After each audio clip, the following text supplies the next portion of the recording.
আসসালামু আলাইকুম। আশা করি সবাই অনেক অনেক ভালো আছেন। তো সম্প্রতি ডাক, টেলিযোগাযোগ ও তথ্য প্রযুক্তি প্রতিমন্ত্রী জুনায়েদ আহমেদ পলক তিনি বলেছেন যে অনিবন্ধিত যতগুলি স্মার্টফোন আমাদের দেশে আছে সবগুলি স্মার্টফোনই কিন্তু সে বন্ধ করে দেওয়ার একটি ঘোষণা কিন্তু ইতিমধ্যে আমরা শুনতে পেয়েছি। তো আপনার স্মার্টফোনটি যদি 2 থেকে 3 বছর আগে আপনি ক্রয় করে থাকেন আনঅফিসিয়ালি, তো এই স্মার্টফোনটি নিবন্ধিত কিনা এই বিষয়টি কিভাবে চেক করবেন, আর যাদের স্মার্টফোন এখনও নিবন্ধন হয়নি তাদের এই স্মার্টফোনগুলো কিভাবে নিবন্ধন করবেন, তো এই বিষয়ে আমি বিস্তারিত দেখাবো আজকের এই ভিডিওতে।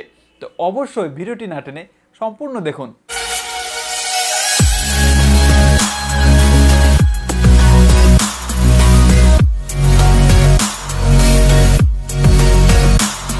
শুরুতেই আমি আপনাদেরকে দেখাবো যে আপনার স্মার্টফোনটি নিবন্ধিত কিনা, এবং এর পরবর্তীতেই আমি আপনাদেরকে দেখাবো যে কিভাবে আপনারা যে আপনার স্মার্টফোনটি নিবন্ধিত কিনা সেই IMEI কোডটি কিভাবে আপনি আপনার স্মার্টফোনের মাধ্যমে দেখতে পারবেন। অনেকেই কিন্তু আমরা যে বেশ কয়েক বছর হয়ে গেছে আমাদের স্মার্টফোনের কভারের সঙ্গে কিন্তু আমাদের স্মার্টফোনের IMEI যে নম্বর সেই নম্বরটি থাকে।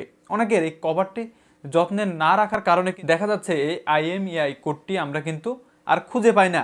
তো কিভাবে আপনারা IMEI কোড খুব সহজেই আপনার স্মার্টফোনের মাধ্যমে বের করতে পারবেন, এবং শুরুতেই আমাদের স্মার্টফোনের যে মেসেজ অপশন, আমরা সেই মেসেজ অপশনে চলে আসলাম। মেসেজ অপশনে চলে আসার পরে আমাদের নিচের যে মেসেজ বক্সটিতে আছে সেই বক্সটি আমাদেরকে টাইপ করতে হবে। অবশ্যই আমাদেরকে ক্যাপিটাল লেটার কিন্তু এখানে টাইপ করতে হবে,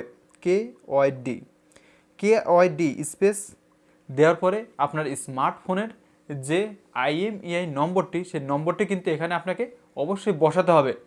আর আপনি কিভাবে আপনার স্মার্টফোনের IMEI নম্বরটি জানবেন, তো শুরুতেই এই জন্যই আমাকে এই মেসেজ অপশনটি কিন্তু একটু মিনিমাইজ করে নিচ্ছি। আমি তো আমার স্মার্টফোনের আমি IMEI নম্বরটি জানি না, যার জন্যই আমি কিন্তু সরাসরি মেসেজ অপশনটি মিনিমাইজ করে আমি ডায়াল প্যাডে চলে আসলাম। এখানে আমাদেরকে ডায়াল করতে হবে *#06#। যখন আমি ডায়াল অপশনে প্রেস করব তখন কিন্তু আমাদের সামনে এই যে IMEI নম্বর সেটি চলে এসেছে। আপনি চাইলে এখান থেকে স্ক্রিনশট দিয়ে কিন্তু আপনি গ্যালারিতে সেভ করে নিতে পারবেন, কেননা স্মার্টফোন যদি হারিয়ে যায় সেক্ষেত্রেও কিন্তু আপনার স্মার্টফোনের IMEI নম্বরটি অনেক প্রয়োজনীয়। তাই আমি এখান থেকে আমার IMEI যে নম্বরটি আছে সেটি কিন্তু দুইটি চলে এসেছে।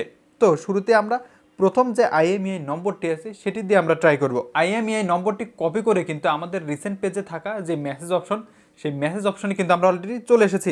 এরপরে আমার IMEI যে নম্বর সেটি আমি এখানে পেস্ট করে দিলাম।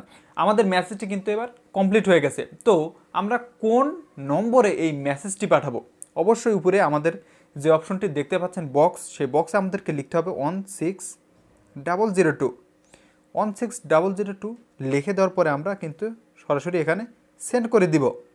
মেসেজটি কিন্তু অলরেডি সেখানে চলে গেছে, এবং দেখতেই পাচ্ছেন আমাদের ফিরতি SMS-এ তারা জানিয়ে দিয়েছে যে ডিভাইসটির IMEI btrc ডাটাবেজে পাওয়া গেছে, অর্থাৎ আমার স্মার্টফোনটি কিন্তু অলরেডি নিবন্ধিত।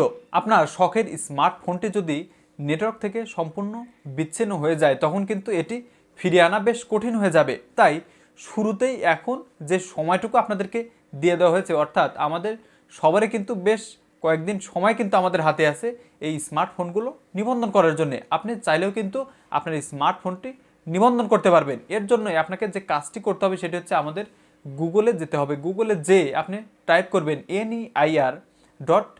neir.btrc.gov.bd, এই ওয়েবসাইটে গেলে কিন্তু অনিবন্ধিত এবং নিবন্ধিত ফোন সম্পর্কে বিস্তারিত আরও সকল ডিটেলস ইনফরমেশন কিন্তু আপনারা সেখান থেকে জানতে পারবেন। আবার যারা নতুন স্মার্টফোন কেনার জন্য দেখা যাচ্ছে আমরা কিছু টাকা কমের জন্য কিন্তু আমরা অফিসিয়াল ফোনের দিকে না যেয়ে আমরা আনঅফিসিয়াল ফোনের দিকে কিন্তু বেশি ঝুঁকি, যার ফলে আপনি সেখান থেকেও যদি ফোন ক্রয় করেন সেখানে কোনো দোষের কিছু নেই। সেখানে অবশ্যই আপনাকে যে বিটিআরসির যে নিবন্ধন সেটি কিন্তু করে নিতে হবে, তা না হলে পরবর্তীতে বেশ ঝামেলাই হতে পারে।